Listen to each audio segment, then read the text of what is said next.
Ethane is an invisible gas, but it's a powerhouse in our modern world. It's a natural gas liquid, often found with the gas we use at home. Once considered a waste product, ethane is now a prized commodity. Its main use, making ethylene, the key ingredient in plastics. The phone in your hand, food packaging, car parts, and medical supplies all owe their existence to ethylene, and thus, to ethane.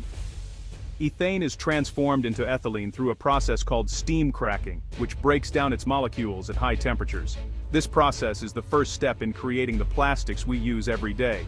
As global demand for plastics has soared, so has the demand for ethane.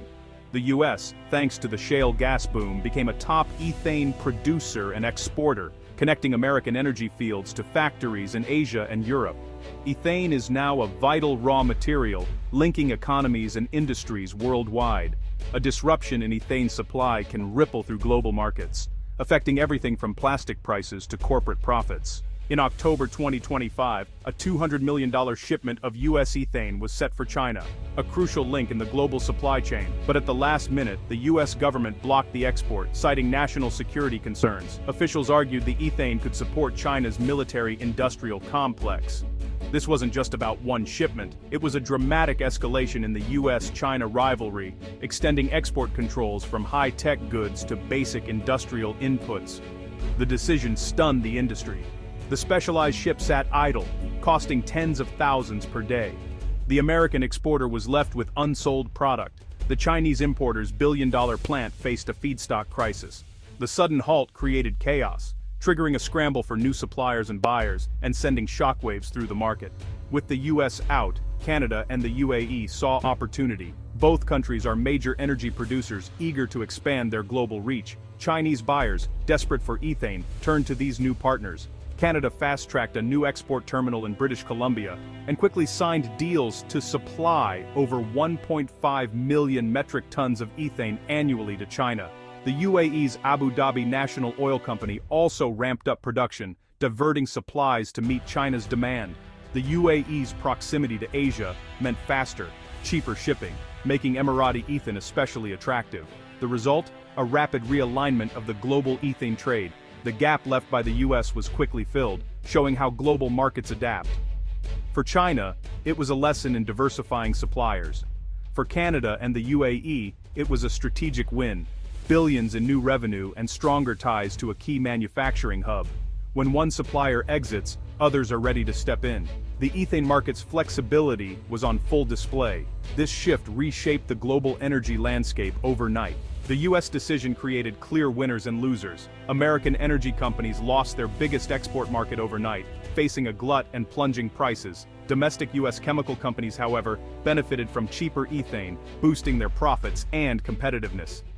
In China, importers scrambled to secure emergency shipments from Canada and the UAE, paying higher prices and squeezing margins.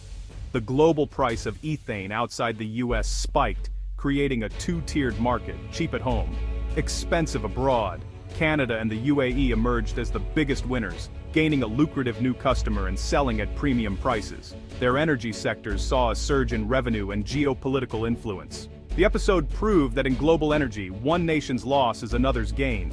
Policy decisions can quickly shift fortunes across borders. The ethane saga is a stark reminder: energy trade is a high-stakes, interconnected game. The blocked shipment sparked strong reactions worldwide. US officials defended the move as vital for national security, prioritizing long-term interests over short-term profits. Industry leaders, however, called it a self-inflicted wound, warning it would damage America's reputation as a reliable supplier. In China, officials condemned the action as economic coercion and vowed to seek compensation. The Chinese importer quickly secured alternative supplies, signaling business would continue. Just not with the US. Canada and the UAE responded diplomatically, highlighting their reliability and readiness to meet global demand. Their careful statements underscored their success in capitalizing on the US retreat without direct criticism. The episode showcased the delicate balance of energy diplomacy and the risks of politicizing trade. Blocking the ethane shipment redrew the global energy map. It accelerated the shift toward new alliances based on politics, not just economics. Nations wary of US policy began seeking alternative suppliers. China doubled down on diversifying its energy sources, building ties with Russia, the Middle East and South America. The US now faces a dilemma. Should energy policy maximize profits or serve as a tool of foreign policy? The ethane decision signals a pivot toward the latter, adding uncertainty for American exporters. The world's energy market is fragmenting into regional blocks, with trust and reliability as key currencies.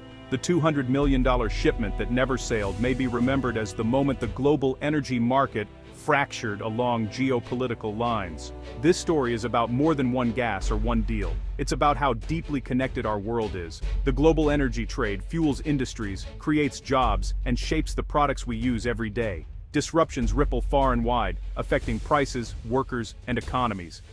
For consumers, the impact may be subtle, slightly higher prices for plastic goods. For workers, it's more direct. Lost jobs in one country, new opportunities in another. The ethane case highlights the constant tension between economic interests and national security. Every nation must weigh the risks and rewards of open trade versus protectionism. Ultimately, energy is a shared resource, and the rules of its trade shape our world.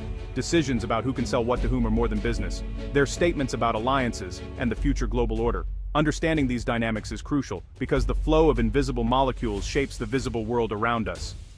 The ethane saga is a powerful reminder. In a globalized world, no country is an island.